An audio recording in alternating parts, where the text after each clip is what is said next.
بسم الله الرحمن الرحيم الحمد لله الملك الحق المبين وبه نستعين وإنه خير ناصر ومعين والصلاة والسلام على سيد المرسلين وخاتم النبيين ورحمة للعالمين وشفيع المذنبين والمخاطب بطه وياسين أبي القاسم محمد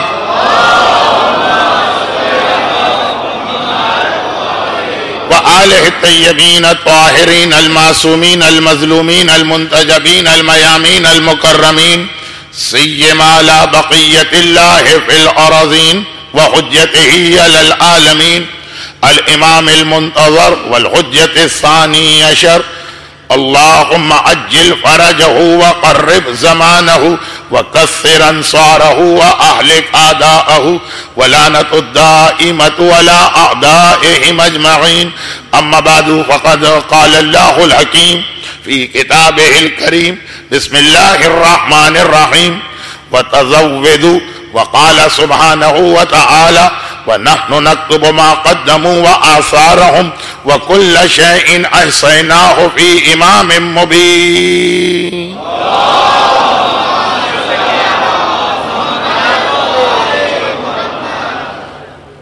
قرآن کریم کی جن دو آیتوں کی تلاوت کا شرف حاصل کیا گیا، ان میں سے پہلی آیت آج کی مجلس کے پہلے نقطے کو واضح کر رہی اور دوسری آیت آج کی مجلس کے آخری نقطے کو، اور یہ آج کی مجلس 1432 ہجری کے ایام اعضاء کے اس چھٹے عشرے کی میری 10ویں اور آخری گفتگو ہے، اور یہ تو آپ حضرات کو بخوبی معلوم ہے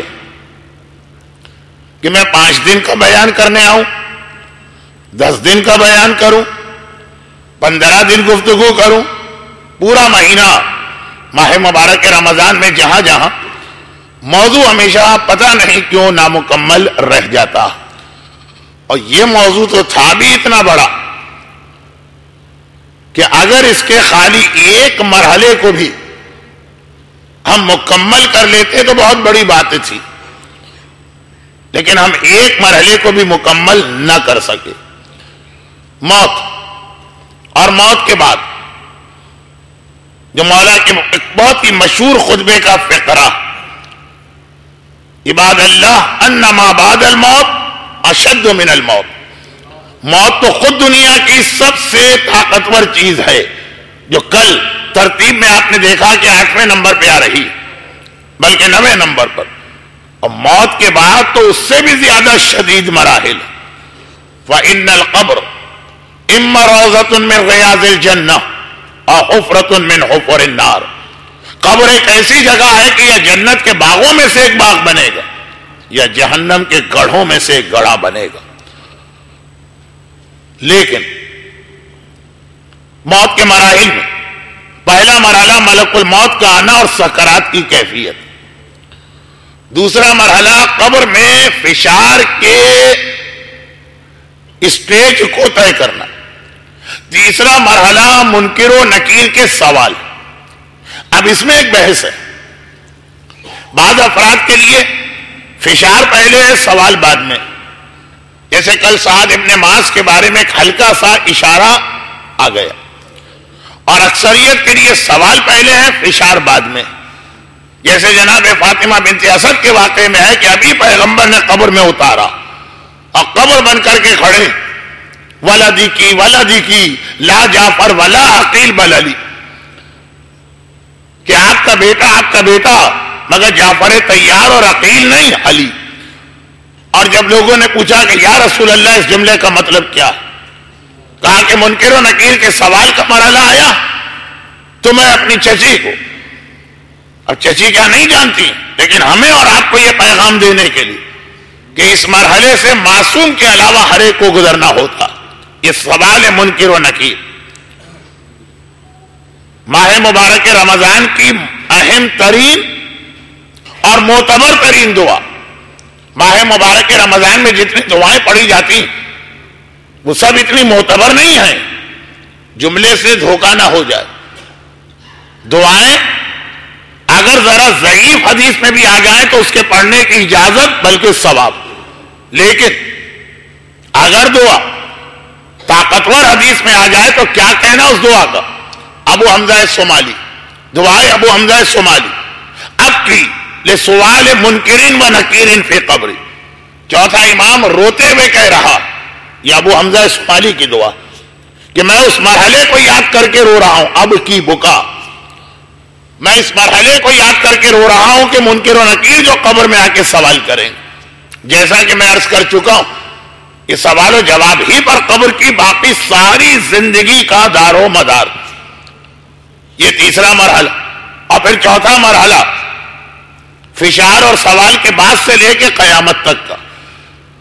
وہ وادی السلام بھی بن سکتا جو جنت نہیں ہے مگر جنت جیسی جگہ، اور وادی برہوت بھی بن سکتا ہے جو جہنم نہیں ہے مگر جہنم جیسی جگہ.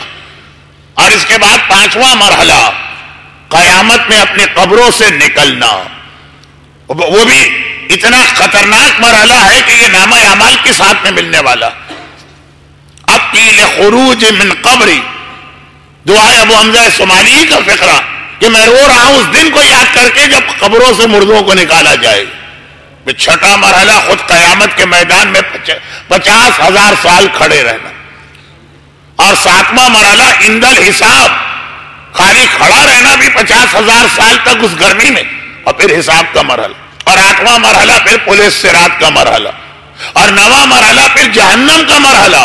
اور 10واں مرحلہ ہے کہ جب آدمی جنت میں داخل ہوگا. سورہ مریم کی آیت وَإِن كَانَ إِلَّا وَارِدُهَا، کوئی انسان ایسا نہیں ہے جو جہنم میں سے نہ گزرے. اب اس کا مطلب میں نے 2 دن پہلے سمجھایا تھا کہ پل صراط جہنم کے اوپر قائم، تو بجلی کی تیزی سے پل صراط طے کرنے والے بھی بہرحال جہنم پہ سے گزر کے جائیں گے. یہ 10 مرحلے، اور ان میں سے ہر مرحلہ اتنی تشریح چاہتا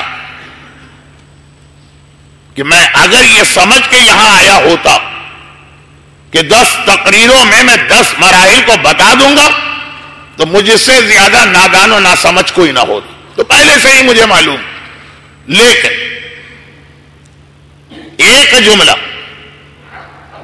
آج کی آخری تقریر کے حوالے سے اس لیے کہہ رہا ہوں کہ ابھی مجھ سے پہلے جو کلام پڑھا جا رہا تھا اس میں امام کا تعارف کرایا جا رہا تھا کہ امام کسے کہتے ہیں.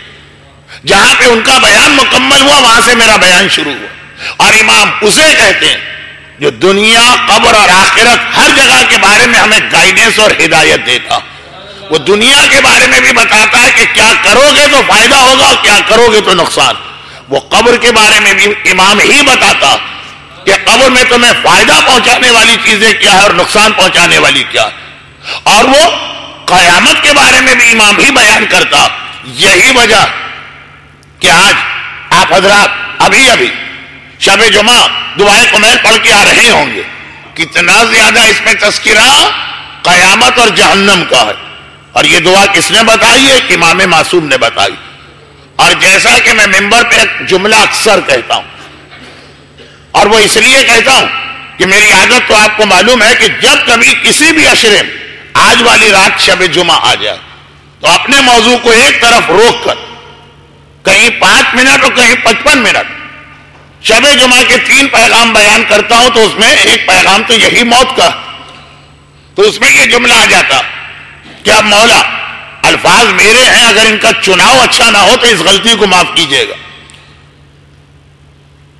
کیونکہ امارات میں جتنی مجلسیں پڑھتا ہوں آخری مجلس میں یہی ایک ٹینشن ہوتی ہے کہ یہاں سے سیدھا ایئرپورٹ جا کے ہوائی جہاز میں بیٹھنا، جہاز نہ اڑ جائے. 9 دن تو میں نے آپ کا کوئی خیال ہی نہیں کیا کہ آپ کے کتنے اہم کام میری وجہ سے رک جاتے ہوں گے. جہاں آپ کو جانا ہے مولانا گھنٹے کے بدلے سوا کے بدلے ڈیڑھ کے بدلے 2 گھنٹے بولے چلے جا رہے ہیں.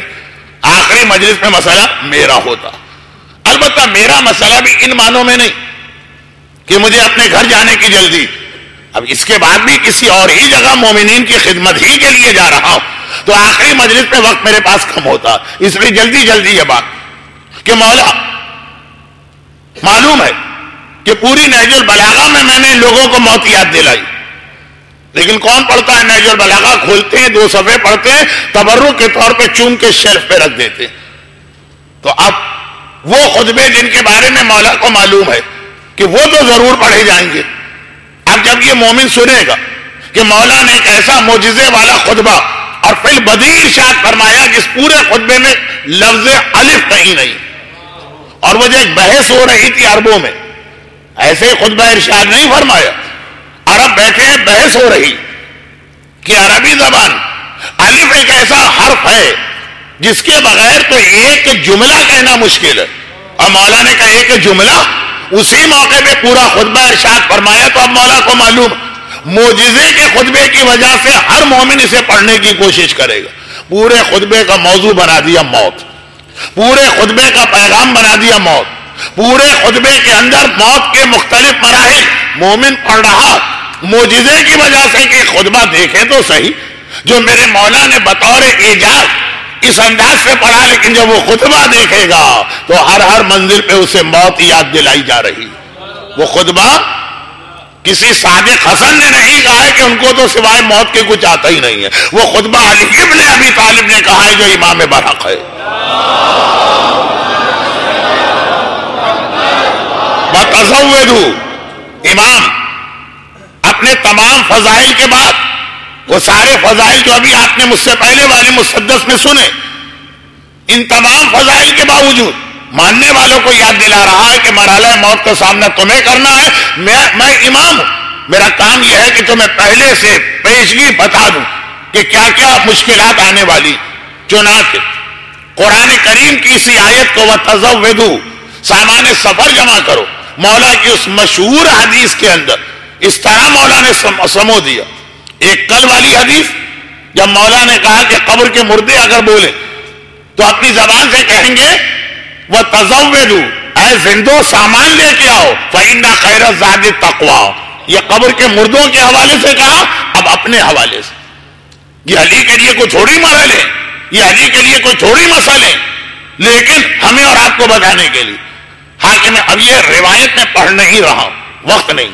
حاکم شام کے دربار میں مولا کا ایک صحابی جب گیا اور ان سے پوچھا بتاؤ تمہارا امام کیسا تھا، تو جو 2 دفعہ منع کرنے کے بعد زرار کو جلال آیا، اور ایک بار جو مولا کے فضائل کو حاکم شام کے دربار میں بیان کیا، وہ تھا جو آج میری تقریر کا حصہ، کہ میں نے رات کی تاریکی میں دیکھا ستارے نکل آئے ہیں، اندھیرا چھا گیا ہے، دنیا والے بستروں پہ چلے گئے، میرا امام محراب عبادت میں آ کے کھڑا ہو گیا، ریش مبارک کو تھامے ہے سانپ کے کانٹے کی طرح، تڑپ تڑپ کے رو رہا ہے اور کہہ رہا ہے آہ من قلت الذات، ارے علی تجھے قبر کے مشکل مرحلے سے گزرنا ہے اور تیرے پاس سامان سفر کتنا کم ہے۔ وہی لفظ سامان سفر آیا، وَخَشُونَةِ الْمَسْجِدِ وَعَظِيمِ الْمَوْرِدِ، سامان سفر کم ہے اور اتنے سخت مرحلے سے گزرنا ہے جو قبر کا ہے۔ خشونت المسجد، جہاں سونا ہے، مسجد عربی میں کہتے ہیں سونے کی جگہ، وہ کتنی سخت ہے۔ وہ عظیم المورد، اور اس کے اختتام پہ کس جبار و قہار کے سامنے جا کے حساب دینا۔ یہ علی رات کی تاریکی میں محراب عبادت میں کھڑے ہو کے کس کو سنا رہے؟ آپ کو، ہمیں۔ امام، یہ امام کا فریضہ ہے کہ ماننے والوں کو آنے والے مراحل کے لیے تیار کرے اور حقیقت بتائے۔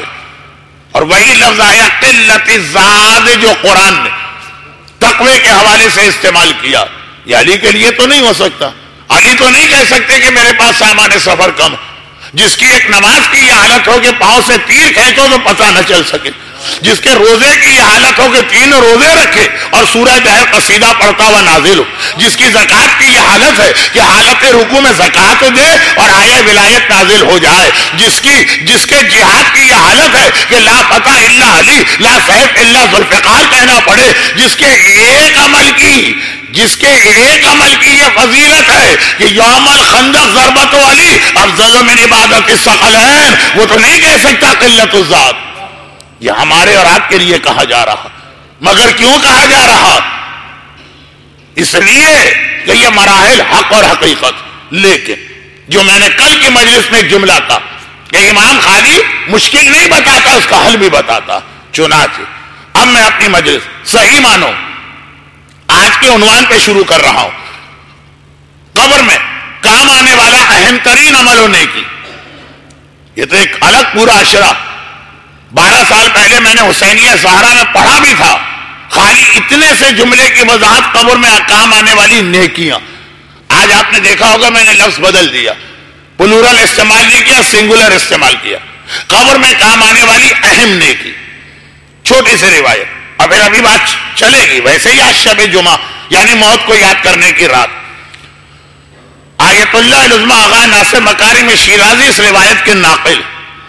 ایک دن اللہ کے رسول کے پاس ایک مسلمان آتا, پیغمبر اسلام اکیلے اور تنہا کہیں نہیں ہے, ہمیشہ اصحاب بیٹھے رہتے ہیں. تو اس مجمع میں ایک مسلمان آیا اور کہا کہ یا رسول اللہ, یہ روایت میں کئی بار پڑھ چکا ہوں لیکن اتنی مختصر ہے کہ آج کی مجلس میں بھی تکرار ہو جائے تو قباحت نہیں.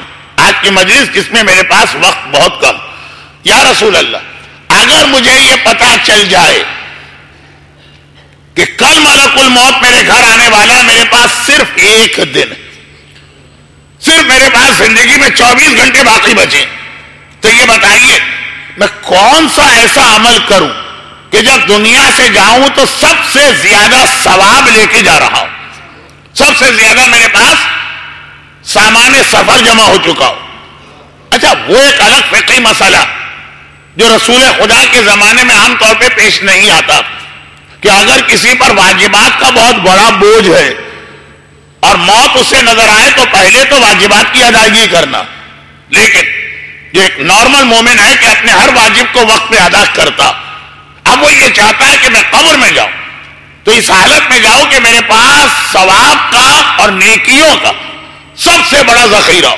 ایسا کون سا کام کروں؟ پیغمبر کا صرف ایک جملہ کہا کہ اس 24 گھنٹے میں بیٹھ کر, واجبات کا وقت چھوڑ دیجیے, 24 گھنٹے میں بیٹھ کر دین کا جتنا علم حاصل کرتا ہے علم حاصل کر, اس لیے کہ قبر میں سب سے زیادہ ثواب اس کو ملے گا جو جتنا صاحب علم و صاحب معرفت ہوگا. جب معصومین کی حدیث ہے کہ نوم العالم افضل من عبادت الجاہل, علم رکھنے والے کی نیند بھی فضیلت رکھتی ہے جاہل کی عبادت سے. اور جو کائنات کا سب سے بڑا عالم ہو تو اس کی نیند تو اتنی افضل ہوتی ہے کہ سوائے رضا الہی کے اس کی قیمت کوئی بن ہی نہیں سکتی. نوم العالم افضل من عبادت الجاہل. مگر علم کے مرحلے, جتنا زیادہ علم اتنا زیادہ رتبہ, جتنا کم علم اتنا کم رتبہ دنیا میں. آج اب میں آخر میں آ جاتا ہوں اپنے الفاظ پر. آج فرض کیجئے کہ مجھے 850 مسئلے یاد ہیں اور مجھے معلوم ہے کل ملک الموت آ رہا, اور میں نے 100 مسئلے اور یاد کیے, 950 مسائل دین کے ساتھ قبر میں گیا ہوں. یہ وہ مسائل ہیں جس کا ہماری زندگی میں کوئی تعلق نہیں, کل تو مرنے والے, لیکن خود دین خدا کا علم بڑھا کے گئے. تو 850 مسئلے لے کے جاتے تو چاہے قبر میں جا کے ہمیں جنت بھی ملتی مگر چھوٹے درجے کی جنت. یہاں کا حساب کتاب مجھے نہیں پتا, پاکستان کے اعتبار سے 80 گز کا کوارٹر ملتا, اور اگر 950 مسائل لے کے گیا تو 120 گز کا مکان ملے گا. اور اگر 1200 مسائل, عبادت وہی عبادت ہے جو آج ہے وہ کل, جتنا علم بڑھتا جائے گا وہاں پہ مکان بڑا ہوتا جائے گا. کچھ یہاں پہ لوگ مرلے والے بیٹھے ہوں گے, 5 مرلے کا اور 10 مرلے کا اور 1 کنال کا اور 5 کنال کا, اور یہ جو پیغمبر نے فرمایا یہ پورا ایک الگ عشرہ بن گیا. خالی میرے موضوع میں بھی شامل ہے لیکن خالی اشارہ کر کے اس لیے آگے بڑھا کہ ایک پورا عشرہ بن گیا. آپ کی ساری عبادتیں, آپ کا سارا تقوی, حتیٰ آخر میں آپ کا ایمان تک خطرے میں پڑ جاتا اگر دین کا علم کم ہو. خالی نیزوں پہ قرآن دکھا دکھا کے کتنے لوگوں کا ایمان خرید لیا گیا, وہ ان کی جہالت و لاعلمی سے فائدہ اٹھایا گیا. لیکن وہ تو بہت بڑا اسٹیج ہے جو ابھی نہیں آ رہا, وہ آئے گا ظہور کے بعد.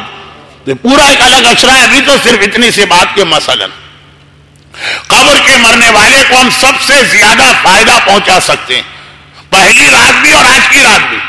آج کی تقریر کا آخری واقعہ بہت مختصر کرنا پڑے گا, گھڑی کی سوئیاں میں دیکھ رہا ہوں لیکن آئے گا ضرور. وہ کیا کہ قبر کے مردے کو سب سے زیادہ فائدہ پہنچاتے ہیں صدقے کے ذریعے. اب اگر ایک مسئلہ شرعی آپ کو پتہ نہ ہو کہ صدقہ نکال کے گھر میں رکھنے کا نام نہیں, صدقہ فوراً پہنچا دینے کا نام. اور آپ کے گھر میں ایک باکس بنا ہے, آپ نے کہا اچھا فلاں آدمی مر گیا, ڈال دیا اس میں آپ نے 1 درہم کے, اس کا فائدہ اس کو ملا. پہنچا ہی نہیں اس کے پاس، فائدہ تو بعد میں ملے گا۔ وہ جیسے ایک بیوہ عورت اور اس کے یتیم بچے کا واقعہ ہے نا، کھانا بھجواتی تھی اور ایک دن بچے نے کھانا کھا لیا اور مرنے والے نے کہا کھانا تو آج ملا، آج سے پہلے پہنچا ہی۔ قبر کا مردہ بھی قیامت میں آپ سے ملے گا، بھائی تم نے کتنی زیادتی کی، تم میرے بیٹے، تم میری بیٹی، تم میری بیوی، تم میرے شوہر، تم میری اولاد، اتنا سا میرا خیال نہ کیا جب میں قبر میں پہلی رات۔ ہم نے تڑپ کے کہا بابا یہ آپ نے کیا کہا؟ ہم نے 100 درہم صدقہ دیا۔ گھر کا مجھ تک تو پہنچا ہی نہیں، کس کے ہاتھ بھجوایا تھا یہ صدقہ؟ پتا چلا باکس میں پڑا ہوا تھا۔ 2 دن کے بعد تو دیا، لیکن پہلی رات تو گزر گئی نا، اس کو فائدہ نہیں ملا۔ صدقہ ایک علاج ہے، علاج دوا خرید کے گھر میں رکھنے سے صحت حاصل نہیں ہوتی، دوا استعمال کرنے سے صحت حاصل ہوتی۔ تو یہ جو ہمارے ایک طریقہ بن گیا، یہ طریقہ صحیح بھی ہو سکتا ہے، لیکن فی الحال جس طریقے سے لوگ چل رہے ہیں، اب یہ صدقے کا مسئلہ چھیڑ میں نے دیا تو اس کو پورا بھی میں کروں۔ صدقہ جب تک غریب کے ہاتھ میں نہیں پہنچے گا اس وقت تک صدقہ نہیں کہلائے گا۔ اب اس کے اندر ضمناً تو 15-20 اور مسئلے کہ چونکہ وہ صدقہ نہیں کہلائے گا تو ابھی تک وہ آپ کا مال، 2 دن بعد آپ کو ضرورت پڑی پیسے خرچ کرنے کی، کہیں تھے نہیں پیسے، وہ آپ خرچ بھی کر سکتے ہیں، کوئی نہیں صدقہ جو آپ نے باکس میں رکھا، کسی الماری میں رکھا۔ آپ کو 100 درہم کا کھلا کرانا تھا سر خوردہ، اور آپ نے اس سے لے لیے 5-5 درہم اور 50 رکھ دیا یا 100 کر سکتے ہیں، وہ بھی آپ کا پیسہ۔ جس دن صدقہ بن جائے گا اس کی بھی اجازت نہیں، تو اب صدقہ کب بنے گا؟ غریب کے پاس پہنچے، یا یہ کہ کم از کم غریب سے اجازت لی ہوئی ہو کہ بھائی وہ تمہارے لیے میں صدقہ نکالتا ہوں، روز کے روز تو پہنچا نہیں سکتا، تم ہو کراچی میں، تم ہو حیدرآباد میں، تم ہو لاہور میں، تم ہو بمبئی میں، میں ہوں دبئی میں، اجازت دے دو تمہارے نام پہ رکھ لیا کروں گا، جب موقع ملے گا ایک بڑی رقم وہ کہہ دے اچھا اجازت، تب یہ صدقہ کہلائے گا۔ یا کم سے کم ایک غریب سے پوچھنے کے بجائے جو تمام غریبوں شرن سرپرست ہے، یعنی امام اور ان کی غیر موجودگی میں نائب امام، کسی مجتہد یا اس کے وکیل سے اجازت لے۔ یہ 3 طریقے تو ہیں اپنے اس صدقے کو مرنے والے تک پہنچانے کے لیے بھی اور اپنے لیے بھی پہنچانے کے لیے۔ لوگ خالی مرنے والے کے لیے تو صدقہ نہیں نکالتے، بلکہ اگر یہ کہہ دو کہ مرنے والے کے لیے تو کم نکالا جاتا ہے، لوگوں کو روایت ہی نہیں پتا، زیادہ تو اپنے لیے صدقہ نکلتا ہے نا۔ روزانہ صبح صدقہ دے کے گھر سے نکلے، روزانہ شام کو صدقہ دے کر، وہ ہوا ہی نہیں صدقہ، اس کا کوئی فائدہ ہی آپ کو نہیں ملا، وہ ملے گا جس دن آپ دیں گے۔ لیکن اس مسئلے کا حل بھی اتنا آسان، یا تو پہنچا دیں، یا غریب سے اجازت لے لیں، یا مجتہد کے وکیل سے اجازت لیں۔ اس کے بغیر صندوق میں یا باکس میں صدقہ رکھنا اسے صدقہ نہیں بناتا۔ اب یہاں پہ ایک بہت ہی خطرناک بات، بہت ہی دبے الفاظ میں کہہ کے آگے بڑھ جاؤں، اس لیے کہ وضاحت نہ کی گئی تو غلط فہمیاں بھی ہوں گی اور وضاحت کا وقت نہیں۔ وضاحت کرنے جاؤں گا تو آپ کو صدقے کا فائدہ بتاتے بتاتے میرا ہوائی جہاز توڑ چکا ہوگا، اس لیے بہت مختصر، خاص طور پر مرنے والے کے لیے۔ مولانا رات کے وقت جس دن مرا اس کی پہلی رات، جس رات کو نماز وحشت پہنچائی جاتی ہے، اس رات کو صدقہ نہیں پہنچا پا رہے، تو صدقے کے بارے میں ایک مسئلہ یہ بھی کہ اگر غریب آپ کی دسترس میں نہ ہو، ہے دنیا میں بہت غریب، فی الحال رسائی نہیں، تو صدقہ کسی کھاتے پیتے مڈل کلاس آدمی کو بھی آپ دے سکتے ہیں۔ اور صدقے میں تو واضح بات ہے، بتانے کی ضرورت ہی نہیں کہ صدقہ، اب وہ سید غیر سید مسئلوں پہ مسئلہ نکلے گا، یہ مجلس بات یہ ہو رہی کہ پیغمبر نے اس کو اتنی بڑی نیکی کیوں قرار دیا قبر کی؟ اس لیے کہ اگر یہ مسئلے پتہ نہ ہو تو نیکی کر بھی رہے ہیں اور معلومات کچھ نہیں مل رہا۔ بغیر مسائل کے نیکی کرنے والا اس آدمی کی طرح ہے جو پھٹی ہوئی جیب میں پیسے جمع کرتا چلا جا رہا، جتنے پیسے جیب میں ڈالے وہ سب گرے جا رہے ہیں۔ اب مثلا ماہ مبارک رجب کے آخری ہفتے میں 3 روزے رکھو تو ملک الموت خالی ہاتھ نہیں آئے گا، کوثر کا پانی لے کے آئے گا۔ جب کوثر کا پانی پلا رہا ہوگا تو شیطان مردود وہ جو پانی کا پیالہ لے کے آئے گا، اس پانی کے پیالے کی اہمیت کیا ہوگی؟ دفع ہو جا مردود، اس سے بہتر پانی میرے پاس موجود ہے کوثر۔ لیکن یہ 3 روزے بھی اگر آپ نے اس طرح رکھے کہ اپنے اوپر قضا روزے باقی ہیں، اور یہ مسئلہ بھول گئے کہ جس پر ایک بھی قضا روزہ ہو، جب تک کہ وہ قضا روزہ نہ رکھے اس وقت تک اسے سنتی روزہ رکھنے کا حق نہیں، اور اگر رکھ لے تو روزہ اس کا ٹوٹ جاتا۔ اب یہ نہیں ہے کہ یہ ماہ رجب کے 3 روزے ہیں تو سنتی روزے نہیں. ماہ رجب میں 3 روزے رکھیے آخری ہفتے میں, قضا والے رکھ لیجیے. اس قضا روزے کے رکھنے سے بھی آپ کو ڈبل فائدہ ملا, قضا بھی ہو گیا اور تاریخ میں روزے رکھے تو ملک الموت کوثر آپ کے لیے لے کے آ رہا. ایسا نہیں کہ ڈبل محنت کرنا پڑ رہی کہ مولانا 3 قضا رکھے اور 3 ملک الموت کے 6 روزے, نہیں 3 ہی رکھنا ہے. 3 روزوں کا ڈبل ثواب مل سکتا ہے اگر ایک مسئلہ پتا, اتنا سا مسئلہ معمولی سا. اسی طرح سے مثلا جو عورتیں حجاب کر رہی اور بڑی محنت ہے آج کے دور میں حجاب کرنا, کچھ علاقوں میں اتنا مشکل نہیں ہے لیکن وہاں بھی شادی میں یا برتھ ڈے پارٹی میں اور پھر وہاں سے اپنے وطن جا, اب وہ حجاب کر رہی.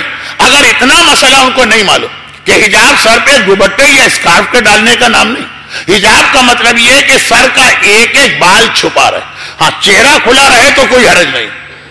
تو وہ جب حجاب مکی ماؤس والے حجاب ہماری عورتیں کرتی, مجھ سے بچے نے کہا تھا نہیں مولانا اس کا نام مکی ماؤس نہیں ہو تو اس کے شوہر کا نام ہے منی ماؤس ہے. چلے منی ماؤس صحیح. وہ جو چوہیا حجاب کرتی ہے کہ حجاب بھی کر رہی ہے, دکان بھی نظر آ رہے ہیں مسئلہ. یہ والا حجاب جو ہے نا دنیا میں فائدہ دے گا نا آخرت میں. ایک ایک بال چھپا, بعض عورتوں کے حجاب اتنے پھسلتے رہتے ہیں اور آگے بالوں کے گچھے ایسے نظر آتے ہیں.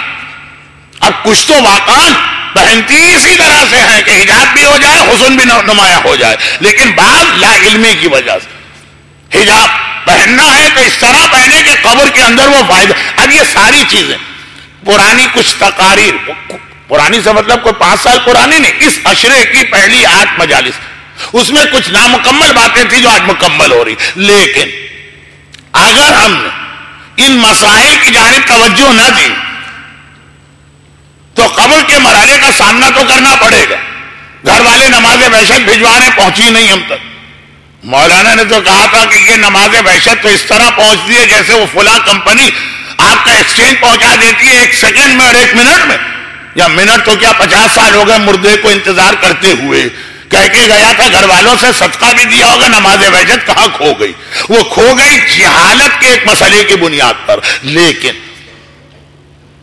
لیکن قبر وہ مرحلہ کہ جہاں پہ اتنا زیادہ مرنے والا محتاج ہو جاتا ہے زندہ لوگوں کا, اتنا زیادہ.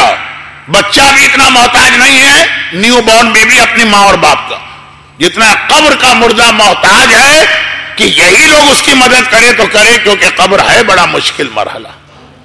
مولا نے کہا جنت کا باغ ہے یا جہنم کا گڑھا. 2 چھوٹی سی روایتیں سنیے. اگر کہ یہ دونوں واقعات میں بہت تفصیل سے پڑھا کرتا تھا ایک زمانے میں, لیکن اب وقت بھی نہیں ہے اور واقعات مشہور بھی ہے تو خلاصہ بھی کافی.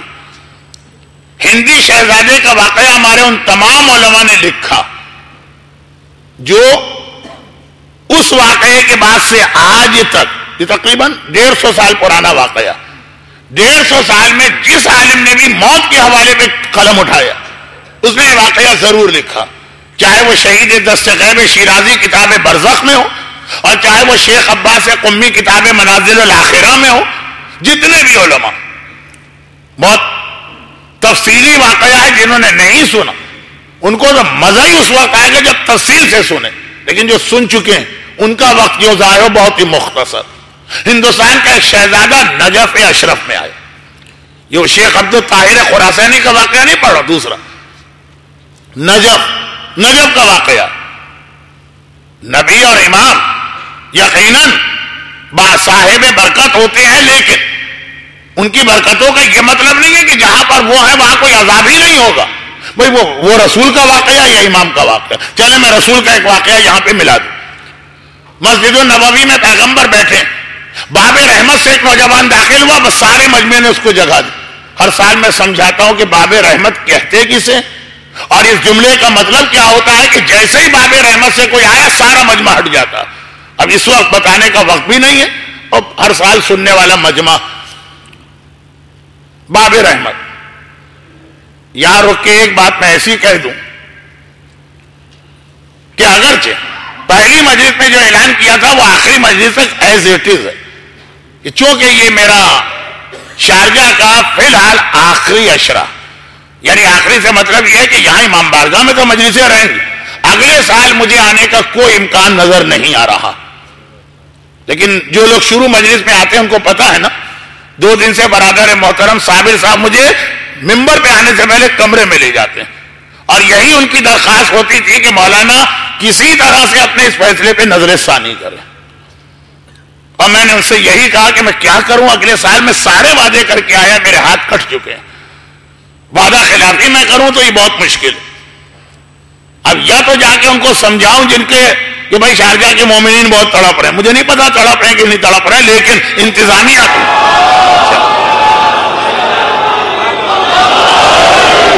انتظام یہ میں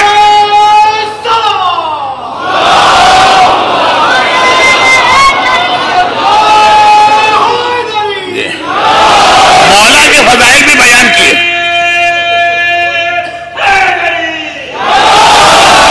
اب ذرا مجھے وقت دے دے تو بہت جلدی میں نے کہا بھائی اب میں جا رہا ہوں, جہاں جا رہا ہوں وہی اگلے سال کے وعدے ہیں تو میں کوشش کروں گا, اور ورنہ پھر میں نے کہا کہ آپ ایام ازا کے علاوہ, انہوں نے کہا کہ جب سال میں آئے تو اب خاصا امکان یہ کہ ایام ازا اگر وہ مان گئے بعد والے لوگ تو ٹھیک, ورنہ اس کے بعد میں کسی موقع پر اگلے سال آ جاؤں گا, اور میں خود اب شرمندہ ہوں. یہ تقریباً ہر سال اعلان کرتا ہوں, پھر اپنا اعلان بدلنا پڑتا.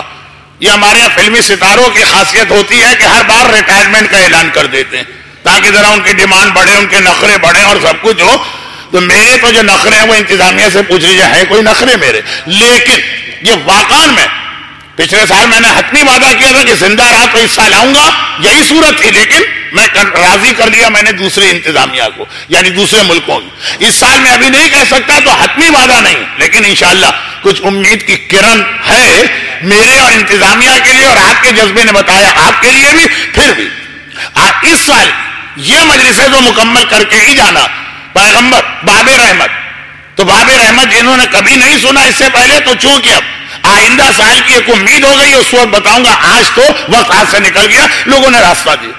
باب رحمت سے جو جائے گا لوگ اسے پیغمبر تک براہ راست پہنچنے کا موقع دیں گے. یہ نہیں ہوگا کہ دیر سے آئے ہو تو پیچھے بیٹھو, یہ دوسرے دروازوں سے آنے والوں کے لیے. تو فوراً پہنچا پیغمبر کے بعد. پیغمبر نے دیکھا بہت پریشان نظر آ رہا. کیا بات؟ یا رسول اللہ میرا بڑا بھائی موت کے مرحلے میں ہے, اور اتنی 3 دن گزر گئے, اتنی شدید تکلیف میں نہ مر رہا نہ زندہ ہو رہا. یہ قرآن کی آیت ہے, ثم لا يموت فیہا ولا یحییٰ. جو عذاب جہنم وہ ہے کہ نہ آدمی اس میں مرتا ہے نہ جیتا ہے. یہ کیفیت ہے اس کے بڑے بھائی کی. ہم نے آپ کو زحمت دینا مناسب نہیں سمجھی, لیکن اب ہم سے برداشت نہیں ہو رہا. ہم خاص میں اس لیے آیا ہوں کہ آپ میرے بھائی کی مدد کیجیے. پیغمبر کھڑے ہو گئے, کہا چلو.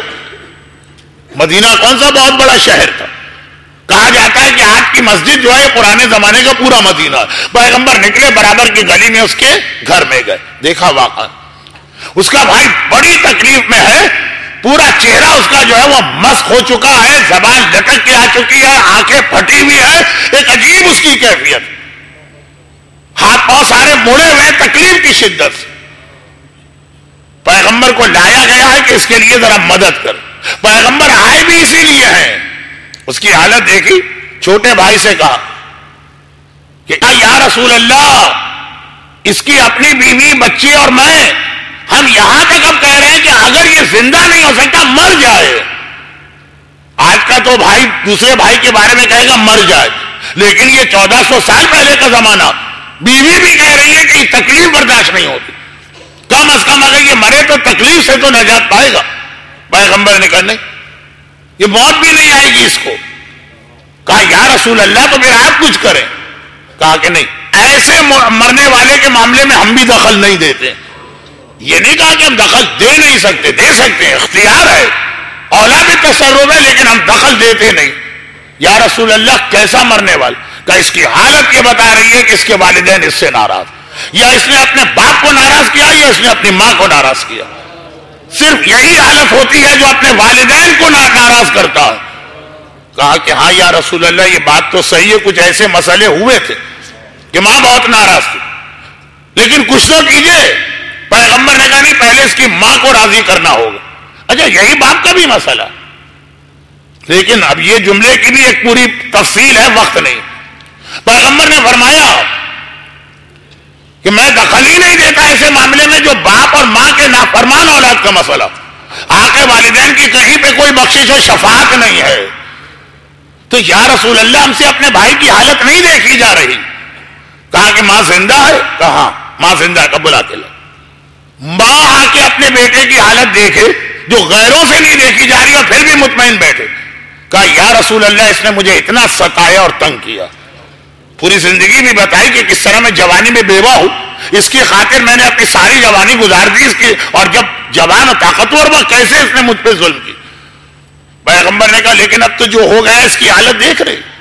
کہا حالت دیکھ رہی ہیں اور اپنے پروردگار سے اس وقت انتہائی راضی ہوں کہ اس نے میری بددعا کو قبول کیا، میں نے بددعا دی. عام حالات میں ایک حدیث ہے، امام کی ذرا توجہ سے سنیے.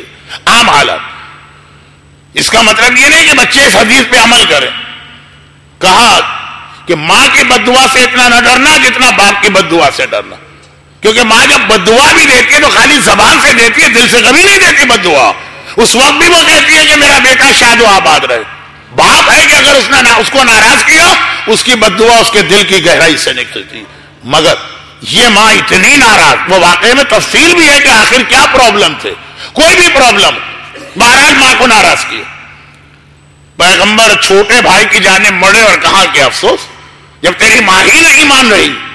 یا رسول اللہ یہ تکلیف ہم سے دیکھی نہیں جا رہی بھائی کی. پیغمبر نے کہا اچھا ایک کام کرو، لکڑیاں لاؤ اور اس کمرے میں جمع کرو. پرانے زمانے میں گیس بجلی تو تھی نہیں، ہر ایک کے باورچی خانے میں لکڑیاں ہوتی. تو وہ لکڑیاں لا کے جمع کر رہا، اس کی بھی سمجھ میں نہیں آ رہا کہ میں تو رسول کو اس لیے لایا تھا، رسول نے تو پتہ نہیں کیا کام شروع کرا دیا، لکڑہارے کا لکڑیاں جمع. پیغمبر نے کہا اب اس کو جلاؤ. ماں گھبرا گئی کہ یا رسول اللہ اتنا سگڑی کیوں جلا رہے؟ کہا تیرے اس بیٹے کو اٹھا کے اس میں جلانا. یا رسول اللہ میرے بیٹے کو جسے میں نے اتنی زحمتوں سے پالا ہے اور آپ میری آنکھ کے سامنے جلا کے راکھ کر رہے ہیں. کہا جب تو خود اپنے بیٹے کو جہنم اور قبر کی آگ میں جلا رہی ہے تو میں تو اس سے چھوٹی آگ میں جلا رہا ہوں.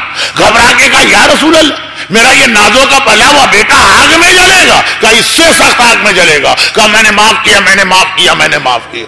اور ادھر سارے گھر والوں نے سنا، شکرن للہ، مڑ کے دیکھا پیغمبر کو دعا کی ضرورت بھی نہ پڑی. دیکھا مرنے والا بڑے راحت و آرام میں ہے. پیغمبر نے کہا تیری حالت کیا تھی؟ کہا طاقتور حبشی غلام میرے سینے پہ بیٹھ کر اس طرح سے میرا گلا دبا رہا تھا اور گلا گھٹ رہا تھا، 3 دن سے نہ مر رہا ہوں نہ زندہ رہ رہا ہوں. ماں کی آواز آئی، میں نے معاف کیا، وہ اتر کے چلا گیا.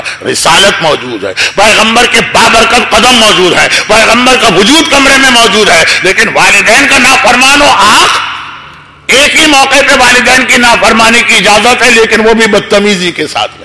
اگر والدین کسی حرام بات کا حکم دے تو قطعاً ان کی بات نہیں ماننا. لیکن غالباً حجت الاسلام مولانا محمد علی نقوی صاحب احترام والدین پہ اشرا پڑ گئے یا پوری تقریر کر چکے ہیں. میں تو صرف یہ بتا رہا ہوں کہ وہ واقعہ مدینے میں رسول خدا کا، اور یہ واقعہ جو اب میں پڑھ رہا ہوں یہ کربلا کا ہے، حضرت عباس کا.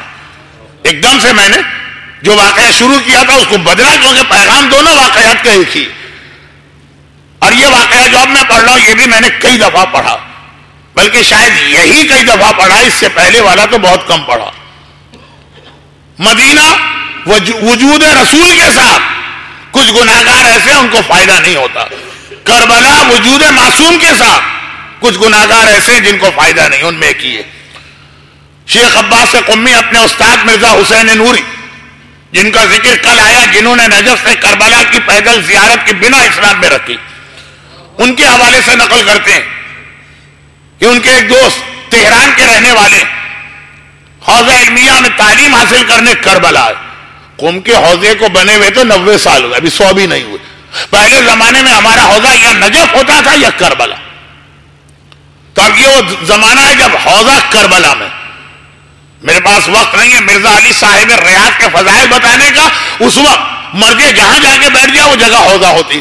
تو آپ کربلا کے اندر مرجع آ کے تشریف فرماتے مرزا علی. علماء سے پوچھئے گا ان کی کتاب ریاض الاحکام کس کتاب کا میں نے نام لے لیا، لیکن خیر اب وقت نہیں. اب ان کے دوستی بعد میں ہوئی. ابھی تو تہران سے علم دین حاصل کرنے کربلا پہنچنے والے ایک عالم ملا علی تہرانی. اب وہ پرانا زمانہ ہے، سفر اتنا آسان نہیں ہے جیسے آج ہے کہ آپ 2 گھنٹے میں فلائی کر کے کربلا سے یہاں پہنچ جاتے ہیں. تہران سے کربلا جانے میں 1 مہینہ لگتا, 1 مہینہ جانے کا, 1 مہینہ آنے کا, 1 مہینہ گھر والوں سے ملنے کا. اتنا وقت نہیں ہوتا ہے دینی طالب علم کے پاس. اور پھر آج کا زمانہ بھی نہیں کہ بھائی ہم چلے گئے تو وہ آڈیو میں ریکارڈ ہو گیا, سی ڈی میں ریکارڈ ہو گیا, موبائل میں ریکارڈ ہو گیا, درس بعد میں سن لیں. جو استاد نے کہا اس وقت تھے تو تھے, وہ مس ہو گیا تو مس ہو گیا. طالب علم 12 سال 10 سال اپنے وطن نہیں آتے تھے, وہ اتنے بڑے علماء بنے اور ہم ایک جملے میں ان کی ساری محنتوں پہ پانی پھیر دیتے ہیں کہ یہ سارے خمس کھانے والے ہیں. کیا پتا کس زحمت سے انہوں نے علم دین حاصل کیا. خیر اب بات پھیل رہی ہے. ملا علی تہرانی کہہ رہے ہیں کہ میں روزانہ صبح درس لیتا ہوں, تھک کے شام کو سوتا ہوں. خواب میں دیکھا میری ماں, شب جمعہ میری ماں مجھے خواب میں نظر آئی جس کی ناک کی ہڈی بھی ٹوٹ چکی ہے اور چہرہ بھی زخمی ہے. بیٹا میں تیرے پاس آ رہی ہوں, میری مدد کرنا. آنکھ کھولی. میری ماں جو 10 سال پہلے جب میں تہران سے چلا تھا اتنی کمزور تھی, تقریباً ڈس ایبل اپاہج بستر پر ہی رہتی تھی. بیٹیاں اور بہویں خدمت کرتی تھی, حمام وغیرہ لے جاتی تھی. اور وہ کہہ رہی ہے کہ تہران سے کربلا آ رہی, ایسا مشکل سفر جو ہم جیسے جوانوں کے لیے مشکل ہے. 200 سال پہلے کی بات. میری ماں اس حالت میں, ایسی عورت جو بستر سے حمام تک نہ جا سکے, اور پھر یہ ناک ٹوٹی اور چہرہ زخمی, مطلب کیا ہوگا ایسے ہی خواب. یہ سوچ کے نظر انداز تو کیا, مگر دل میں یہ خواب جم گیا کہ یہ ایسا فضول اور بیکار خواب نہیں لگ رہا, سچا خواب بھی لگ رہا. لیکن اب سمجھ میں نہیں آ رہا تو کیا کرے. آج ہوتا تو فون اٹھایا, پوچھ لیا تہران بھائی کیا مسئلہ, موبائل اٹھایا اور ایک مرتبہ بات کر لی. 200 سال پہلے ایک دن دوپہر کے وقت وہ آرام کے لیے کیلولا, جسے انگریزی میں سیاستہ کہتے ہیں, اپنے گھر آئے. دروازے پہ نوکنگ ہوئی, پوچھا کون, کہا کہ ہم کچھ مزدور ہیں آپ سے ملنا چاہتے ہیں. دروازہ کھولا, حمال کھڑے مزدور. کہا کہ ایک امانت آپ کی تہران سے لے کے آ رہے ہیں, یہ ڈلیوری آپ کو دینا. آپ ہی مرزا علی تہرانی؟ ہاں. یہ آپ ہی کا گھر ہے تہران میں؟ ہاں. کہا وہ امانت لے لیجیے. یا اللہ, یہ کون سی امانت ہے جس کے لیے 8-10 مزدور بھیجے گئے؟ کہاں ہے؟ کہا مسافر خانے میں چلے. دیکھا ماں کی میت رکھی اور ساتھ میں خط بھی ہے ان کے بڑے بھائی کا, جس میں لکھا ہے کہ اے میرے چھوٹے بھائی, تمہاری غیر موجودگی 10 سال بہت بڑی مدت. ماں اور کمزور ہوتی گئی, بیمار ہوتی گئی, بالکل بستر پہ لگ گئی. چند دنوں پہلے اس کا انتقال ہو گیا, اور ہم نے سوچا کہ جب تم خود کربلا میں ہو تو اس سے زیادہ خوش قسمتی ماں کی کیا ہوگی کہ اسے کربلا کی زمین میں دفن کرے. یہ ہم بھجوا رہے ہیں ماں کی میت کو اپنی نگرانی میں دفن کرنا. اب سمجھ میں آیا, لیکن اگر آدھے خواب کا یہ مطلب ہے تو باقی آدھا کہ ماں کی ناک ٹوٹی ہے, چہرہ زخمی, اس کا مطلب کیا؟ چنانچہ دوڑ کے میت پہ گئے, کفن ہٹایا, دیکھا واقعا ماں کی ناک کی ہڈی ٹوٹی ہے, چہرہ زخمی, اور لگ رہا ہے کہ یہ زخم جو ہے مرنے کے بعد حال ہی میں پہنچا. غصے کے عالم میں مڑے مزدوروں کی جانب. اس طرح سے امانت لائی جاتی ہے؟ تمہیں پیسے دیے گئے, کس طرح لائے میری ماں کو؟ دیکھو میری ماں کی حالت, میت کی حالت دیکھو. گھبرا گئے. کہا آپ ایک عالم ہے, انصاف سے کام لیں, بتائیے ہمارا قصور کیا کہ ہم یہ میت کو لے کے آ رہے تھے, کربلا کے قریب پہنچے تھے, دوپہر کے وقت آرام کے لیے بیٹھ گئے. اب جنگل ہے, صحرا, جنگل نہیں شہر, وہاں کوئی سائے کی جگہ تو ہوتی نہیں ہے. کھجور کا درخت تھا, اس میں تو اتنے سارے لوگ نہیں آتے. ہم ایک درخت کے نیچے بیٹھے, سامنے دوسرے درخت کے نیچے آپ کی ماں کی میت رکھی. ہم باتیں کر رہے, اچانک دیکھا 2 بڑے طاقتور آدمی لڑتے ہوئے آئے. کہاں سے آئے؟ دور دور تک. صحرا میں تو بہت دور سے آدمی آئے تو نظر آتا, ہم ہر تھوڑی دیر کے بعد دیکھتے تھے کوئی آدمی نہیں. یہ تو لگا کہ آسمان سے ٹپکے یا زمین سے نکلے. اب ہم گھبرا کے دیکھ رہے ہیں کہ ہم نے دیکھا, ایک نے دوسرے کو دھکا اس طرح دیا کہ وہ آپ کی ماں کی میت پہ گرا, اور آپ کی ماں کی چیخ بلند ہوئی, مردہ, مر چکی ہے, چیخ. ہم گھبرا کے دوڑے, وہ 2 آدمی پھر غائب. اب بتائیے اس میں ہمارا قصور کیا؟ ہم دیکھ رہے تھے, نگرانی کر رہے تھے, اچانک وہ آئے, اچانک چلے گئے. کوئی جاہل آدمی ہوتا تو آسینے پلٹ کے لڑنے کے لیے کھڑا ہوتا. عالم تھے, سمجھ گئے کہ یہ عذاب خدا کا آغاز ابھی سے ہو گیا. اب پہلے تو جا کے میت کو دفن کرنا, میت کو دفن کیا. اب سوچ رہے ہیں کہ میری ماں نے ایسی غلطی کیا کی تھی. بس یہی یاد آ رہا ہے کہ جب سے وہ یہ اپاہج ہوئی تھی, نمازوں میں بڑی کچی ہو گئی تھی. اب وہ صحت و طاقت تو ہے نہیں. اچھا, نماز کا تو مسئلہ یہ ہے کہ مرتے ہوئے آدمی پہ بھی نماز واجب, شریعت کا مسئلہ ہے کہ اگر آپ سمندر میں ڈوب رہے ہو وقت نماز آ گیا تو نماز کی نیت کر کے ڈوبتے ہوئے نماز شروع کر دیجیے، ورنہ آپ ایک نماز کے تو گناہگار کہلائیں۔ تو اب وہ بیمار ہے کہ اپاہج ہے کہ بستر سے اٹھا نہیں جاتا، کہ وضو کرنا مشکل ہو رہا ہے، وہ سارے بہانے ہیں۔ عالم تھے نا تو ذہن چلا گیا، سیدھے سیدھے وہ وہاں سے نکلے کربلا کے قبرستان سے، باب الحوائج حضرت عباس کے روضے پہ گئے، کہا کہ مولا میں اپنی ماں کے اس گناہ کے ختم کرنے کی ذمہ داری لیتا ہوں، بس آپ باب الحوائج ایک ہی درخواست ہے، آپ پروردگار کی بارگاہ سے میری ماں کے عذاب کو رکوا دیجیے، یہ میرا وعدہ ہے کہ میں اپنی ماں کا یہ گناہ معاف کرواؤں۔ خود بخود دل کو ایک اطمینان ہوا، جیسے سن لی گئی بات، اور یہ چلے۔ لیکن ہر آدمی کی طرح عالم بھی تو بہرحال غیر معصوم، جوش ٹھنڈا ہو گیا کچھ دنوں میں۔ کہا یہ کہ روزانہ 100 رکعت نماز ماں کے لیے، پھر 50، پھر 10، پھر 5، پھر 2 ہفتے بعد کس کو یاد رہتا۔ ایک رات پھر شب جمعہ دیکھا میں سو رہا ہوں اپنے کمرے میں، میرے گھر کے باہر شور کی آواز آ رہی، کوئی چیخ رہا، ہائے ہائے فریاد مرا۔ میں گھبرا کے دروازہ کھول کے نکلتا ہوں، میں نے دیکھا درخت سے باندھ کے کسی کو لٹکایا گیا، اور رسی سے نہیں اس کے بالوں سے اس کو باندھا گیا، اور 2 طاقتور غلام اس کے بدن پہ کوڑے برسا رہے ہیں۔ اب انسانی فطرت میں ہمدردی میں آگے بڑھا، یہ پہچان کے تو میری جان نکل گئی کہ یہ میری اپنی ماں، ارے میری ماں، اور اس حالت میں۔ یہ پرانا زمانہ ہے جب ماں کی عزت تھی، ماں کا احترام تھا، ماں کی قدر و قیمت تھی، پتا تھا کہ ماں کس کو کہتے ہیں، ماں رحمت کا نام ہے، ماں برکت کا نام ہے، ماں خدا کی رضا کا نام ہے، معلوم تھا۔ گھبرا کے آگے بڑھ، غلاموں کو روکنا چاہا، لیکن وہ طاقتور غلام اور یہ ایک دین کا طالب علم، ایک جو دھکا دیا تو اچھل کے کہیں جا گرے۔ اب کمزور آدمی کیا کرتا، ہم تو طاقتور بھی یہی کریں گے۔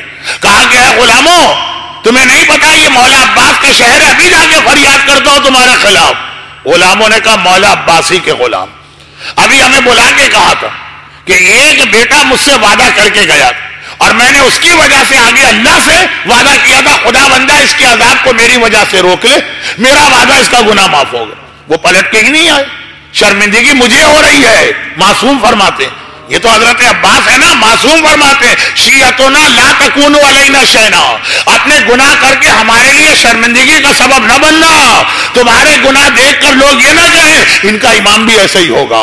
یہ لفظ امام نے استعمال کیا اپنے۔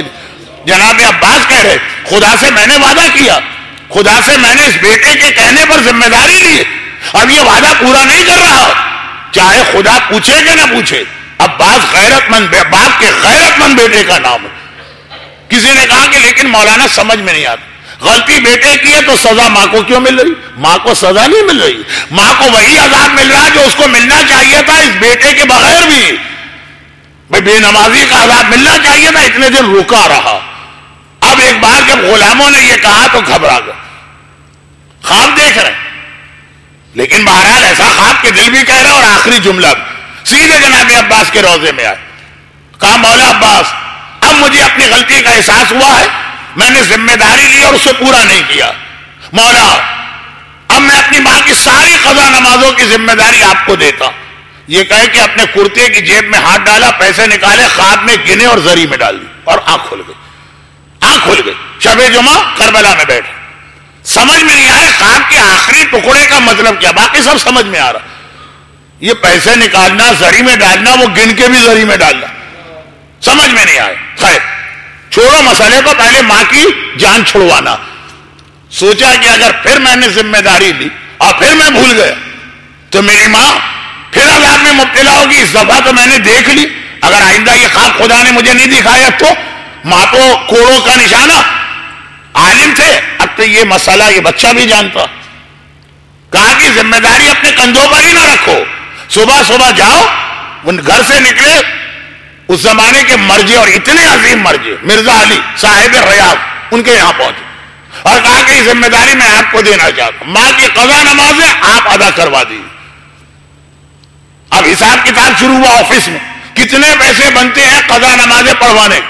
ایک مرتبہ گھبرا کر ٹھیک وہ رقم بنی جو رات کے وقت خواب میں انہوں نے اپنی جیب سے نکال کے زری میں ڈالی۔ اب سمجھ میں آیا، جناب عباس یہ کہہ رہے تھے لاپرواہ بیٹے، تو آج ذمہ داری لے کے جانا پھر بھولے گا، تیری ماں پھر عذاب میں رہے گی، جو شریعت نے ایک طریقہ بتایا اس پہ عمل کر لو۔ مگر اس میں جہاں یہ پتا چلا کہ ایک طریقہ ہے عذاب خدا سے بچنے کا جو پیغمبر نے مزید واضح کیا، اپنے مردوں کو کم از کم ہر شب جمعہ یاد کیا کرو. یہ شب جمعہ اللہ انہیں آدھی رات تک اجازت دیتا ہے عذاب روک کے کہ جو اس پورے ہفتے میں تمہارے زندوں نے تمہارے لیے نیکیاں بھیجی ہے وہ لے کر آؤ اور عذاب کم کرواؤ.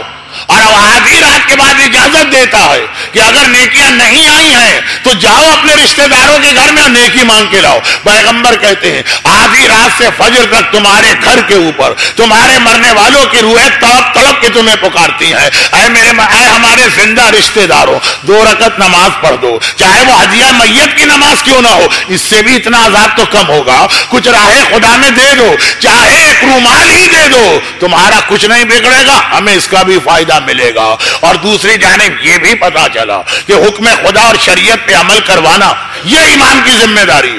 اتنا بڑا مجمع جو آج اس وقت میرے سامنے پہنچ چکا، ان کو یاد دلا دو کہ میری مجلس سے پہلے امام کسے کہتے ہیں یہ مصدق پڑھا جا رہا تھا. جتنے مومنین تھے وجد میں جھوم رہے تھے، اور اس کا دوسرا حصہ میں نے شروع کیا کہ امام کی ذمہ داری یہ ہے کہ دین خدا پہ عمل کروائے، احکام خدا. امام ہمارا نمائندہ نہیں، اللہ کا نمائندہ ہے. چنانچہ جہاں جہاں گناہگار گناہ کرے گا امام اس کا ہاتھ کٹوائے گا، امام اسے کوڑے مارے گا. واقعات ہیں کہ نہیں ہے؟ امام زمانہ کے آنے کے بعد کے واقعات ہیں کہ نہیں ہے؟ تو کربلا بھی ہو اور حضرت عباس اور مولا حسین بھی ہوں، لیکن جو مرحلہ عذاب آتا ہے ان کی شفاعت برحق ہے. انشاءاللہ جب آئندہ ہوں گا، پہلے 9 دن مجلس ہوتی تو میں کہتا تو آئندہ کوئی امکان نہیں آنے کا، لیکن اب ذرا امید پیدا ہوئی ہے تو آئندہ جب آؤں گا شفاعت کو بھی سمجھاؤں گا. آج وقت نہیں ہے، وقت ان معنوں میں نہیں ہے کہ جہاز توڑ جائے گا، وہ میرا انتظار نہیں کرے گا. اس لیے بہت مختصر سی بات کہ یہ عمل، اب سوال یہ ہے کہ جو میں نے کل سوال کیا یہ عذاب آ کر ہی رہے گا؟ نہیں، یہ تو اس لیے بتایا جاتا ہے کہ یہ خطرے ہیں، اس کا علاج بھی. وہ بہت ہی مشہور روایت علامہ مجلسی نے بھی لکھی، اور اہل سنت کے یہاں بھی وہی سیم روایت. شہر یمن سے کوئی آدمی مدینے آ رہا، راستے میں اس نے ایک منظر دیکھا، مدینے آتے ہی پہلا کام یہ کیا کہ رسول خدا سے اس کو کنفرم کرایا جو میں نے دیکھا وہ صحیح تھا کہ نہیں. پیغمبر نے کہا صحیح تھا، اور وہ منظر یہ دیکھا کہ یمن سے آ رہا ہے، بہت دور کا راستہ، بلکہ یمن کا بھی وہ علاقہ جو حضر موت ہے، یہاں بہت سارے صاحبان ایمان تھے امام کے زمانے میں، لیکن کہا جاتا ہے اس سے ملا ہوا جو بہت بڑا ایک صحرا ہے نا ربع خالی، وہیں پہ وادی برود. اب نہیں، وادی برود کا اس سے تعلق نہیں، لیکن کہا جاتا ہے اسی علاقے میں. سفر کے درمیان ایک رات کو اس کو قریب کوئی گاؤں نہ ملا تو قبرستان میں سو گئے. آدھی رات کو ایک شور شرابہ ہو رہا تھا، اس کی آنکھ کھلی. مسافر آدمی کی آنکھ جلدی نہیں کھلتی، اور سارا دن تھکا ہوا، وہ فرسٹ کلاس میں ٹریول کر کے کوئی تھوڑی آیا، وہ گھوڑے کی پیٹھ پہ سارا دن چلا، گھوڑے بیچ کے سوتا ہے مسافر. آنکھ کیوں کھل گئی؟ دیکھا کہ قبرستان میں قبر کے مردے کفن پہنے ہوئے ٹہل رہے ہیں، خواب نہیں دیکھ رہا، آنکھ کھلی، قبر کے مردے ٹہل رہے ہیں. پھر دیکھا نہیں، ٹہل نہیں رہے. یہ واقعہ ہے، نعوذ باللہ، کوئی ہالی ووڈ کی ہارر فلم نہیں بتا رہا ہوں جس انداز سے بعض بچے دیکھ رہے ہیں مجھے. تو دیکھا قبر کے مردے قبرستان میں ٹہل رہے ہیں کفن پہنے ہوئے. نہیں، ٹہل نہیں رہے، یہ خاص طرف جاتے ہیں اور واپس آتے. اس نے دیکھا کدھر جا رہے، میں بھی چلوں. چلا، پھولوں کا ڈھیر لگا، چھوٹے چھوٹے سفید رنگ کے پھول جیسے موتیا وتی آتے تھے. ایک مرتبہ دیکھا کہ جاتے ہیں لوگ اس کو ڈھونڈتے ہیں. ارے پھولوں میں کیا ڈھونڈنا، اٹھا لو. نہیں، ہر مردہ ڈھونڈ رہا، 2 پھول کسی کو ملے، کسی کو 4 ہیں، سینکڑوں. اب کچھ سمجھ میں نہیں آ رہا. اس نے روک کے پوچھنا چاہا کہ بھائی، ارے مرنے والے بھائی، مردہ بھائی، یہ کیا ہو کیا رہا ہے؟ لیکن وہ گونگے بہرے بنے، کوئی جواب ہی نہیں دے رہا. اتنے میں نگاہ پڑی، ہاں ایک ہے بڑے ٹھاٹ سے ایک جگہ بیٹھا ہوا، یعنی محاورتاً حقہ وقہ پی رہا ہے، اس کو پرواہ ہی نہیں ہے پورے قبرستان. وہاں گیا کہ شاید اس سے کچھ پتا چلے. پہنچا تو پتا چلا واقعا وہ تو باتوں کے موڈ میں. اب اس نے بعد میں رسول سے کنفرم کرایا میں نے کیا خواب دیکھا تھا کہ کیا تھا. آخری جملہ میں اس لیے پہلے بتا رہا ہوں کہ آپ اسے خواب نہ سمجھیں. خیر خواب بھی ہوتا تو اتنا غلط نہیں، لیکن واقعی تو خواب تھا ہی نہیں. آنکھ کھلی، کہا کہ بھائی یہ حسب ہے کیا؟ کہا آج کی رات یاد ہے؟ کون سی رات؟ اب یاد آئے. سفر میں یاد نہیں آتا، اب یاد آیا. ہاں شب جمعہ. کہا کہ یہ ہر شب جمعہ ہر قبرستان کے مردوں اللہ حکم دیتا ہوں جاؤ دیکھو تمہارے گھر والوں نے کوئی نیکی بھیجی. یہ جو سفید پھول نظر آ رہے ہیں وہ نیکیاں جو گھر والے نے بھیجی. اب ہر پھول نہیں اٹھا سکتے, ہمارے گھر والے نے بھیجی ہے نیکی تو ہم وہ پھول ہم اٹھائیں گے. یہ ڈھیر ایسا نہیں ہے کہ جو چاہے اٹھا لے. بہت سارے مثلاً ڈاک خانے میں آپ جائیے, بہت سارے لفافے رکھے, ہر ایک کا نام ہے. آپ نے کہا میرا خط کہا گیا, ڈھونڈ لو اس میں. یہ نہیں کہ جو ملے اٹھا کے لے آئے, اپنے نام کا لے کے جانا. تو یہ ڈھونڈ رہے ہیں, کسی کو 2 پھول ملے, کسی کو 4 کلیاں ملی, کسی کو پورا مثلاً کفن کا دامن بھر گیا. کہا یہ کسی کے گھر والے نے ایک ہی نماز پڑھی, کسی نے اس کے لیے بہت بڑی نیکی بھیجی. اب واقعے کو میں کتنے جلدی مکمل کر رہا ہوں اس لیے کہ بہرحال وقت میرے ہاتھ سے نکلا جا رہا ہے. اب آخری جملہ کہا کہ بھائی چلو یہ تو روایتیں اس کو ویسے ہی معلوم تھی جو آپ کو بھی معلوم, یہاں تک تو ساری چیزیں سمجھ میں آ رہی. شب جمعہ ہے, قبر کے مردوں کو نیکیاں ڈھونڈنے کے بارے میں کہا جاتا جو زندہ لوگوں نے بھیجی ہیں. کہا لیکن یہ بتاؤ سب تو پریشان ہیں اور 2 پھول مل رہے ہیں تو خوشی سے اچھلتے ہوئے آ رہے ہیں, تم اتنے آرام سے کیوں بیٹھے؟ کہا مجھے کوئی ضرورت نہیں. ہاں تمہیں کیوں ضرورت نہیں ہے؟ کیا یہ قبر کا عذاب تمہارے لیے نہیں؟ کہا دیکھو میری قبر. او ہو, کہا 2 پھول لے کے آنے والے اچھلتے ہوئے آ رہے ہیں. اب جو دیکھا تو اس کی تو قبر آلریڈی پھولوں سے بھری ہوئی ہے, 2 پھول دوسروں کو ڈھونڈ کے لانا پڑتے ہیں. اس کی قبر میں سارے پھول اوپر تک بھرے ہوئے. حیران ہو کر کہا یہ کس لیے؟ کہا کہ میں جو قبرستان ہے تو قبرستان کا ایک شہر بھی ہوگا نا جہاں کے مردے آ کے سوتے ہیں. تو کہا کہ وہ جو شہر ہے نا وہاں جا کے پوچھ لینا, اپنا نام بتائے. کہا کہ وہ جو میں نے کام کیا اس کا نتیجہ ہے کہ دوسروں کو اپنے زندہ رشتے داروں کی مدد چاہیے, مجھے نہ اپنے بیٹے کی مدد چاہیے, نہ بیٹے کی, نہ گھر والوں کی. میں انتظام کر چکا ہوں. اور ایک بار اس کا بدن ہلا, سو نہیں رہا, جاگ رہا, جھرجھری آئی. اب دیکھا پورا قبرستان خالی. خواب تھا؟ نہیں خواب تو نہیں تھا, تو میں اٹھ گیا تھا. تو جو دیکھا تو کیا ہوا سمجھ میں نہیں آیا. اب اتنا پریشان ہے کہ اگلی صبح کو مدینے نہیں گیا, راستہ بدل کے اس گاؤں میں گیا. پہنچا, ایک مرتبہ پوچھنا شروع کیا کہ وہ جو آدمی جس نے اپنا نام بتایا تھا, پیشہ بھی بتایا تھا کہ میں قصائی کی دکان کرتا ہوں, وہ فلاں قصائی اسی شہر کا ہے؟ کہا ہاں. وہ جو قبرستان میں 5ویں لائن کی 7ویں قبر اسی کی ہے؟ لوگوں نے کہا ہاں. کہا کہ اس کی دکان اس کا گھر کا ہے, لے گئے اس کے بیٹوں کے پاس. کہا یہ میں نے رات کو دیکھا, خواب نہیں آنکھوں سے دیکھا. کیا بات ہے؟ کہا ہاں ہمارا باپ سے جھگڑا بھی بہت ہوا تھا. اب پتا چلا وہ ہوا یہ تھا کہ ہمارے شہر میں پانی کی کمی, ہر آدمی جو ہے نہا بھی نہیں سکتا. پہلے زمانے میں ویسے ہی حمام بازار میں ہوتے, لیکن اتنا خرچہ آتا تھا کہ بازار کا حمام بھی ہر آدمی افورڈ نہیں کر سکتا. ہمارے باپ نے اپنی جتنی سیونگ اس سے ایک حمام بنا کے لوگوں کے لیے وقف کر دیا. یہ ہر ایک کے لیے ہے, غسل واجب کرے, غسل جمعہ کرے. اس کی وجہ سے اتنے لوگوں نے فائدہ اٹھایا.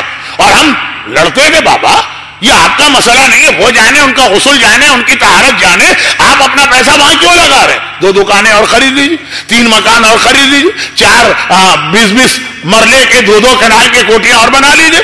بہت اچھے پلاٹ مل رہے ہیں, ڈیفنس ہاؤسنگ سوسائٹی کی نئی اسکیم میں 2 پلاٹ وہاں لے لیے. باپ نے کہا نہیں, مجھے اب دنیا کی نہیں آخرت کی فکر کرنا.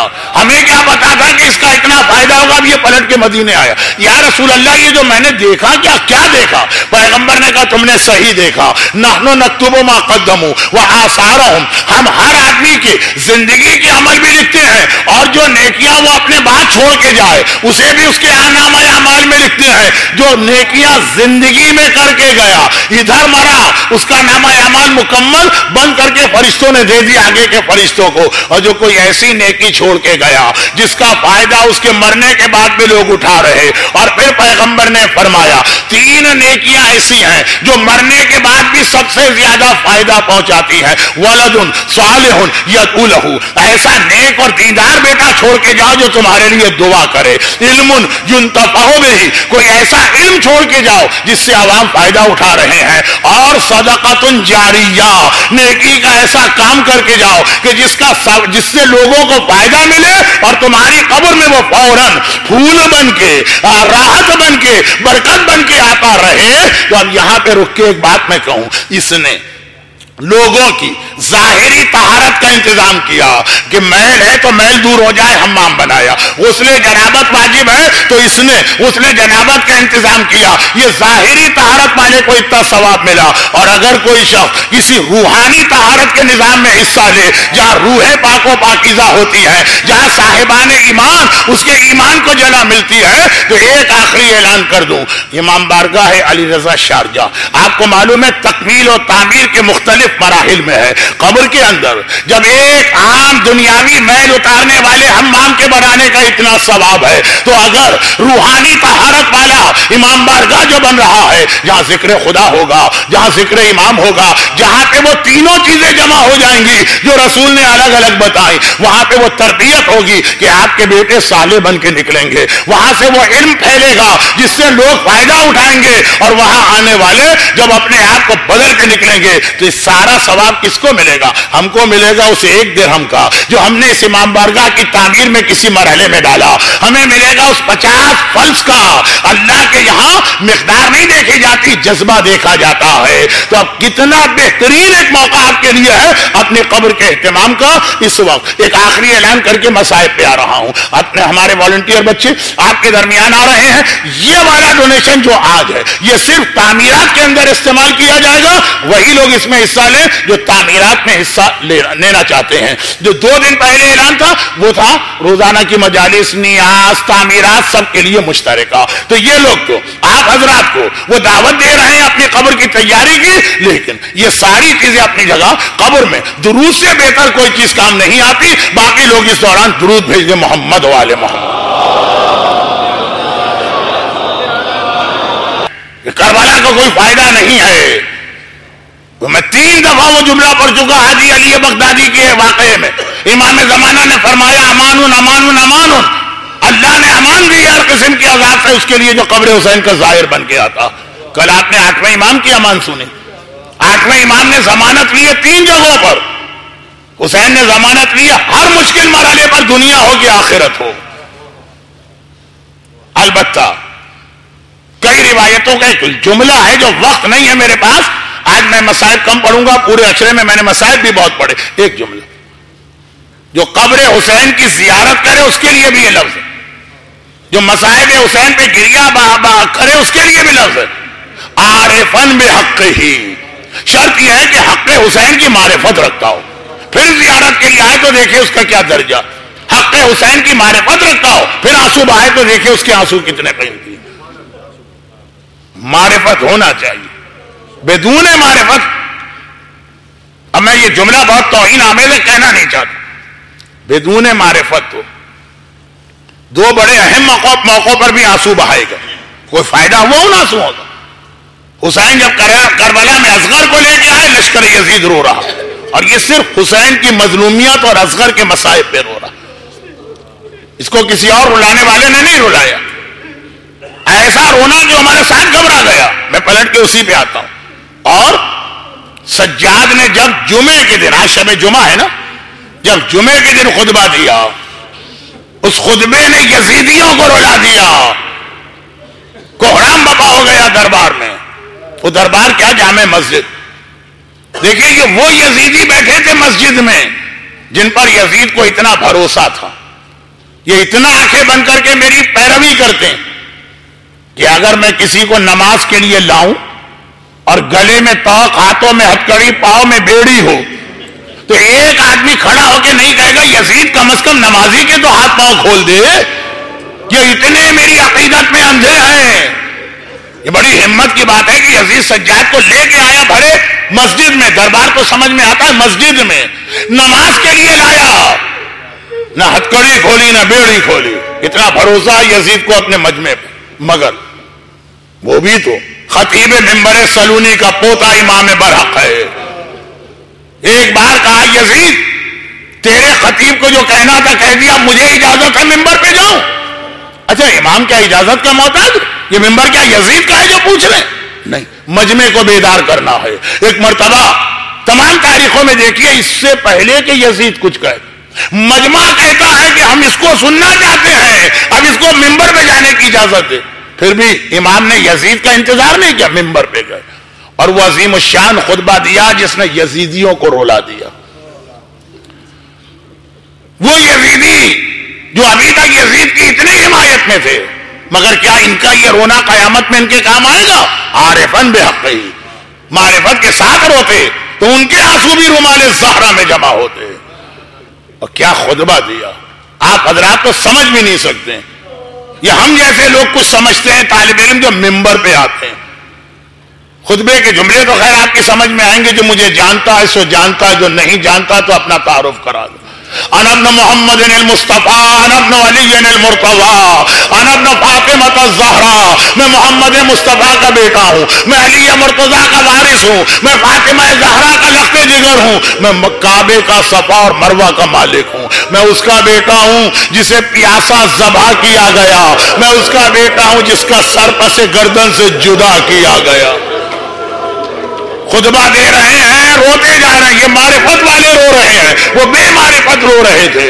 خطبہ دینا آسان کام نہیں ہوتا ہے. خطیب کو گلے کی آزادی چاہیے تاکہ ایک بار سر گھما سکے، ہاتھوں کی آزادی چاہیے اشارے کر سکے، پیروں کی آزادی چاہیے. اللہ اللہ ہماری جانیں قربان مسجد دمشق کے اس خطیب پر جس کے گلے میں طوق گراں بار ہے، ہاتھوں میں ہتھکڑیاں ہیں، پاؤں میں بیڑیاں ہیں، مگر ایسا خطبہ دیا.